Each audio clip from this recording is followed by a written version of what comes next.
It's Mega Chris on Vuma FM. It's exactly 7 minutes before Mzogo logo Pindi K no Gabriel sithole kanti ngalesi sikhathi ngisuke sengithi bamba sengiyavala ekseni.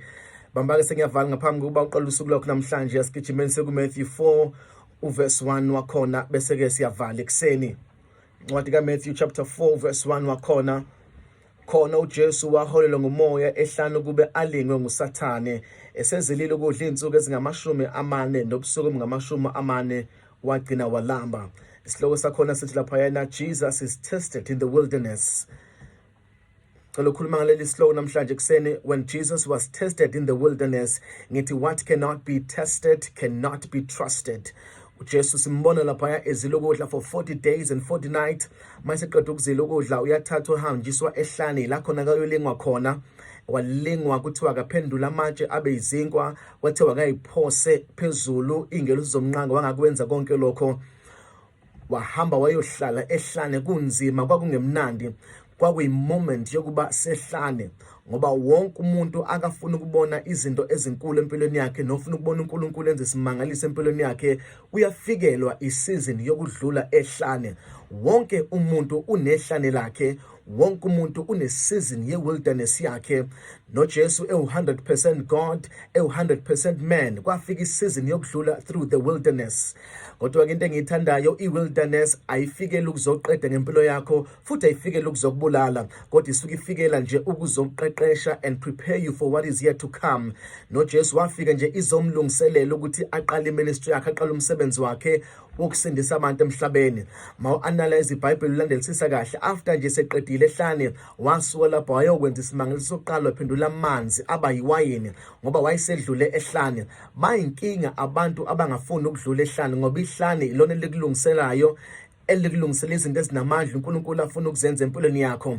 Kwathi ngikhulume nomuntu namhlanje who is going through the wilderness, osabathe uyathandaza ubona kwenzeke lutho, usacela kuNkulunkulu ukuthi enze into ethile kodwa kwenzeke lutho, kubonakala kufana kunokuba isimo sakhe siba ngcono siba worse kakhulu. You are just passing through the wilderness season.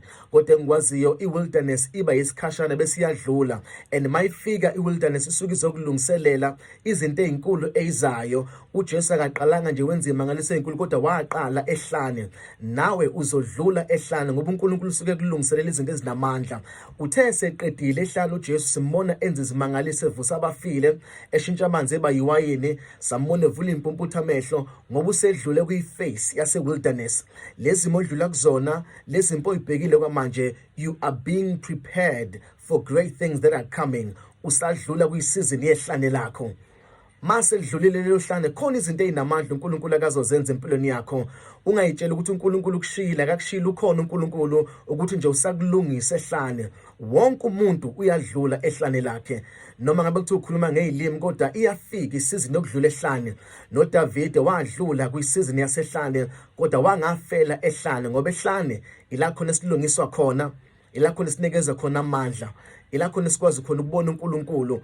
You are just going through the season of wilderness, udlula ehlane lakho. Kuyenzeka ke mawudlula ehlane abantu oyitshela ukuthi bazoba nawe ababe nawe. uJesu wayengenabo abafundi ehlane, wayeyedwa. Mawusehlane uba wedwa, nalabo kade bethi bazothandaza nawe kwesinye isikhathi bajika behambe bekushiya usale wedwa ehlane ngoba ihlane lomuntu nomuntu. Angikwazi ukuthi ngikutholele lakhe ihlane noma ngabe kuthiwa ngikuthanda kanjani, even noma kaJesu wayengekho ehlane noJesu ngoba wonke umuntu unelakhe ihlane. You are just passing through your wilderness, but ihlane, it is not forever. It is just for a season. Bese iyadlula. Kuzodlula nakuwena, nakuJesu kwadlula, wathestwa, walingwa isitha, kodwa akaphelelanga ehlane, wadlula. Isimo sakho nje sizodlula. Ungasheshi uphose ithawula. It is just for a moment. It is just for a time being. Uzodlula kuleli hlane obhekene nalo. Lezi mobhekene nazo izodlula. Nalezi inyembe zoyikhalayo zizophela ngoba uNkulunkulu nje uvumele ukubonile futhi ukuthi uzodlula kulelo hlala. Lithi iBhayibheli selilingiwe uSathane wanqoba uJesu, ingelosi zamkhothamela.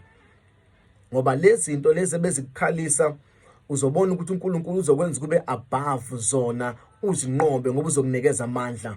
Ungasheshi ulahle ithawula, uthathe ulahle ithemba. Ikhona into uNkulunkulu akasazoyenza empilweni.